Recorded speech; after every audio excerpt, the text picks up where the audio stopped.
চলতি বছরের এসএসসি ও সমমান পরীক্ষার ফলাফল আগামী ১০ আগস্ট প্রকাশ করা হবে।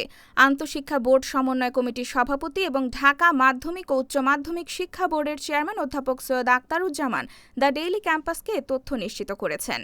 সোমবার ২৭ জুলাই দুপুরে অধ্যাপক সৈয়দ আখতারুজ্জামান দ্য ডেইলি ক্যাম্পাসকে বলেন, এসএসসি ও সমমান পরীক্ষার ফলাফল প্রকাশ করার তারিখ নির্ধারণ করা হয়েছে। আগামী ১০ আগস্ট ফলাফল প্রকাশ করা হবে। আন্তঃশিক্ষা বোর্ড সমন্বয় কমিটির বিজ্ঞপ্তিতে বলা হয়েছে, সংশ্লিষ্ট সব শিক্ষার্থী, অভিভাবক, শিক্ষা প্রতিষ্ঠান প্রধান, কেন্দ্র সচিব এবং জনসাধারণের অবগতির জন্য জানানো যাচ্ছে যে এসএসসি ও সমমান পরীক্ষা ২০২৬-এর ফলাফল আগামী ১০ আগস্ট সারা দেশে একযোগে প্রকাশ করা হবে। ফলাফল প্রাপ্তির নিয়মাবলী পরবর্তীতে বিজ্ঞপ্তির মাধ্যমে জানিয়ে দেওয়া হবে বলে জানানো হয়েছে। এবছর এসএসসি ও সমমান পরীক্ষা শুরু হয় ২১ এপ্রিল। সাধারণ শিক্ষা বোর্ডগুলোর অধীনে লিখিত পরীক্ষা শেষ হয় ২০ মে। অন্যদিকে দাখিল ও এসএসসি ভোকেশনাল পরীক্ষার লিখিত অংশ শেষ হয় ২৪ মে।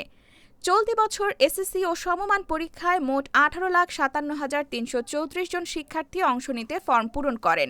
এর মধ্যে এসএসসি পরীক্ষার্থী ১৪,১৮,৩৯৮ জন, দাখিল পরীক্ষার্থী ৩,০৪,২৮৬ জন এবং এসএসসি ও দাখিল ভোকেশনাল পরীক্ষার্থী ১,৩৪,৬৬০ জন।